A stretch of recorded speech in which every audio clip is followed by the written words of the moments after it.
like the. It's like the. It'll do the. You know, on a echocardiogram or EKG, and you could see how the blips, and you could actually watch it because it's like up and down, under. I just think it's so cool. That would be for you future reptile vets, especially who want to do hot snakes. One of the best tricks I can tell you is when you find the heart once they're under anesthesia, you mark it. Luckily, this guy was marked, which is remarkable. After this many sheds, this guy actually still had the ink on him, and it's just a permanent marker. But I thought permanent markers would leave with the first shed. Guess not. Lesson learned. Anyway, but once you mark the heart, you can actually watch the heart rate. Seeing as how these guys don't have an auscultable heart rate, you can do EKG, an EEG. They do send electrical signals.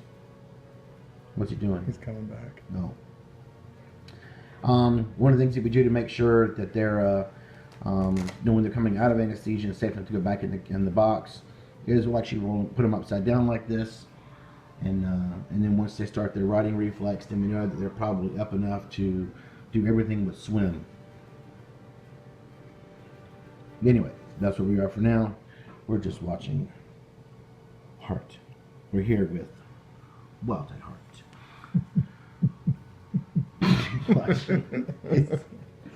Hey, Diamondback Rattlesnake's Heart. The things we get away with.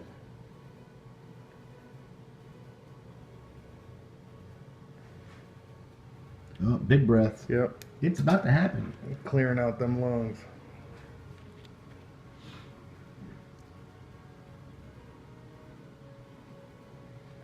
And then there's always the pervert in the bunch. Stop. I couldn't remember if we found out if it was a male or female. That would be a male. It's a boy. Congratulations. It's a boy, Lynn.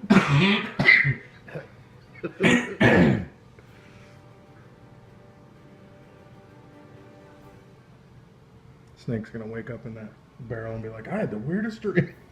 Oh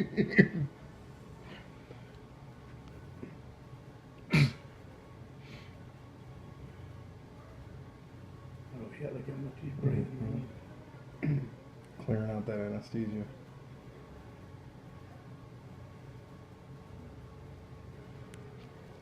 Now, Dr. Esky, what part breaks off in here that makes it rattle? Is it just like a little bone tip, or? No, each one of these is loose. I know, but there's something moving in there. No, nothing's moving in there. Maybe some dirt and debris inside there, but it's actually the actual against each other on the outside that doesn't. I gotcha.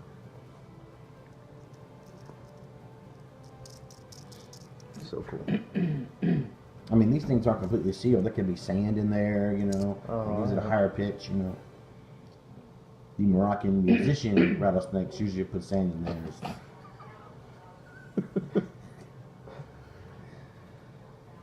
Ordinarily, I would say I was getting paid for this, but no, this is not a paid job. This is just me having fun. Oh, and I found that I have tomorrow off. Lucky. No, my dad's in town. It's going to be fun.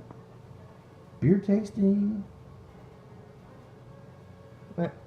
Karin, one of our friends and our people with our rescue, she's from South Africa. She says that her parents used to drink beer and ginger ale mixed together. I can't see that would be bad. I want to try it. I can't remember. Kind of waters down the alcohol in the beer and makes us drink light beer. So. Right. Said, but the taste is fantastic. Just about. He's waking up. What you got? I got a bad heart condition. 5 out of 6, you're telling me? No.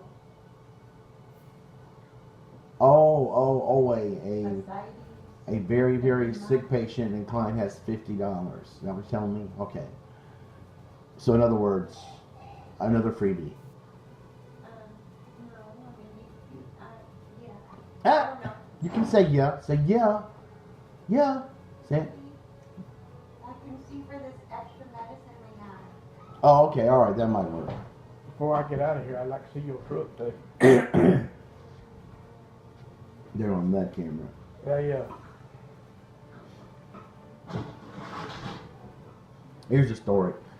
I had an F-350, long bed, crew cab, and it had a camper on the back, camper shell, and then the camper shell had stuff to store things on top of it. I mean, it was like the work truck from hell. But it sat in my driveway.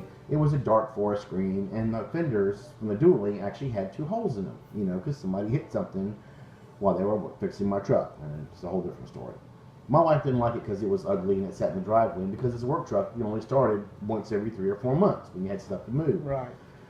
So it turns out that one of the people that were working for us, we had a housekeeper, her brother needed a work truck. So she hounded me for months to sell this truck.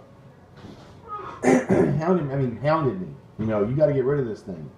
So finally I succumbed and I said, this is going to happen, but eventually I have to get myself into the work truck. So, I'll be looking and I'll be searching. So she keeps sending me, and I want an antique because I never want to put another computer in a vehicle ever again. Because I can't work on a computer. Right. I can work on that computer, but I can't work on a computer that's driving my car, and I want to drive my car, not my computer. Okay, so anyway, so I drew the line there. So I've been looking for antiques.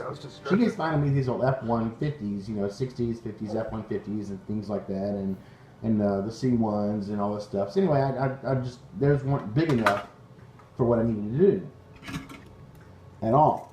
So, because you never know. Okay. Also, another part of the story is back in back in Hurricane George, they had a pygmy sperm whale that landed over in Ocean Springs. They were trying to get me there. Okay, they said, "We have this pygmy sperm whale. You're the only doctor that would see this. You can make it over here." I'm like, "Well, all I've got is a small black car. I'm not going to be able to make it." So, anyway, it turns out that they were trying to talk about helicoptering me out there. It wasn't going to happen, because whale versus other emergency stuff, the whale just lost. Right.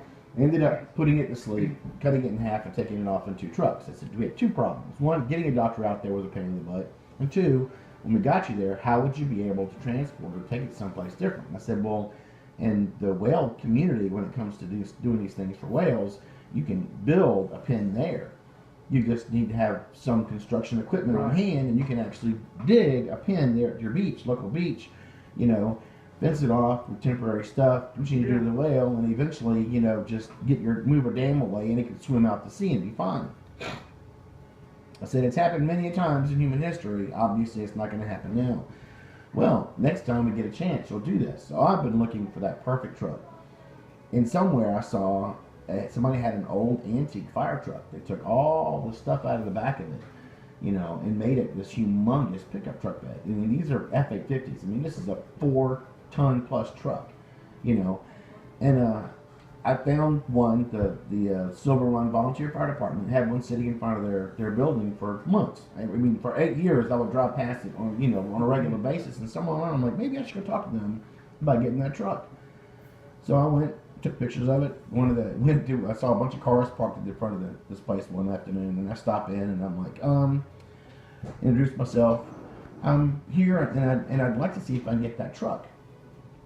Would you guys want to sell it? Is it for sale? Oh yeah, they've tried selling it several times. And they're like, well, we don't have nothing to do with the fire department. This is an AA meeting. Oh, well, I'm in the wrong place then. So we all laughed. Thought it was kind of funny. I left a message. I had a big chalkboard there, and I put my name, interested in fire truck. 2 weeks later, they contact me, and it's like, are you really interested in this? I said, yeah. What would you be interested in paying for it? And I said, well, I got to make sure I get my money back. I said $500. That way, if it doesn't work and I can't make it work, then I can take it across the scales and get. Well, we need a number, Dr. Esky. We need a number. I said $500. About 3 weeks later, I get a phone call. It's yours. Come and get it. Take the paperwork there, signed, brought them cash. Had it towed. Yeah, I just realized that was the hard part. You just can't call your AAA people and say, I want my fire truck towed to the next place. Oh no, that requires a commercial thing, and AAA doesn't cover commercial stuff. So there was an extra $300. So I'm getting hell every day from my wife because I already bought it for $500. By the way, I told her I bought it by doing a little video as I'm walking on the truck. Remember the day you made me sell my truck? This is what we have now. I'm so proud. I'm going to put this in the driveway, honey. Anyway, I sent her that. She made me repost it somewhere recently because some friends didn't believe I did that to her. But anyway, it's now white with a beige racing stripe. All the stuff is out of the back. It's got extruded metal in the bottom, so that way if any dirt gets in, you can spray the stuff out to the bottom. Man, that's nice. It's got the big 523 motor in it, or 522. We're gonna go cruise the coast. And let it go woo woo. Yep. I just got all the emergency lights working, put a new siren. The siren even does animal sounds, so I could go barking down the street if I wanted to. Being a medical professional, if there is a chihuahua in need, I can drive that thing to work with lights running. It is completely legal in Mississippi. That is too funny. See, I told you I could get it for being a... You are not having lights in your vehicle, Douglas. Thank you, brother. Animal I want to emergency. get an old hearse like Ghostbusters. I got that one too. Yep. And it's got a PA on it, so I can actually sit there and plug in a microphone, you know. Oh, Get out yeah. of the way, you old fart! I'm coming through! Speaking of hearse, you said, I heard a song yesterday on the country radio station. Ain't never seen a hearse with a trailer hitch. You can't take it with you when you go. That's pretty cool. It's kind of wise. I like that. That was pretty neat, actually. So anyway, I've been working on this thing now for over a year. It's amazing. And what I've learned is my next project is going to be a hell of a lot smaller. My wife kept saying, well, we're going to sell this thing. I said, I don't think so. I don't know if I want to do this again. I had red boogers for months. I mean, I was coughing up red stuff and paint, grinding this stuff away, you know, cutting metal. I got special blades for my, you know, for my circular Yeah. saw. Oh, man, Yeah, I do. cutting through metal, that is a beautiful thing. That is manly stuff right there. And sparks are flying everywhere. It was awesome. But I don't want to do it again. I've done it. My That's man right. card has been punched. It's time for a smaller project. You'd get Mozart to do some arrows on it. I thought about it. A friend of mine was gonna. I bought one of those small paint kits, you know, Yeah. and was gonna have him put animal rescue and stuff on the side. So I just haven't had a chance to get that far yet. I get driving and get it someplace and Yeah. and I never thought about Moe's doing it. It's not a bad idea. That Moses, Oh, he's that's the one get those the joke. I'm hummingbird like, pictures. oh, it's ridiculous. I don't know how he does that stuff. That's just God-given talent right there. Moe's is very talented. One of my best friends. Huh? No, get ready. I ain't worried about it. Oh Lord. Was it my dad once said, give him something to bitch about and they'll look for nothing? Oh, I get It's taking a long time, isn't it? Come back around. A Or little that bit. whole- when he You comes could probably around. stimulate him a little bit more. Yeah, that's what I've been doing a little bit. Oh, stay there. There you go. See, you were just giving You him just a need to free. charge his battery. He was like, dude, That's all well, if I you- wake up, then I got a hangover. Hey, that's something. That was Oh, let me quick, do huh? that again with my phone. I want to do it. No, you can't go out that way. Oh,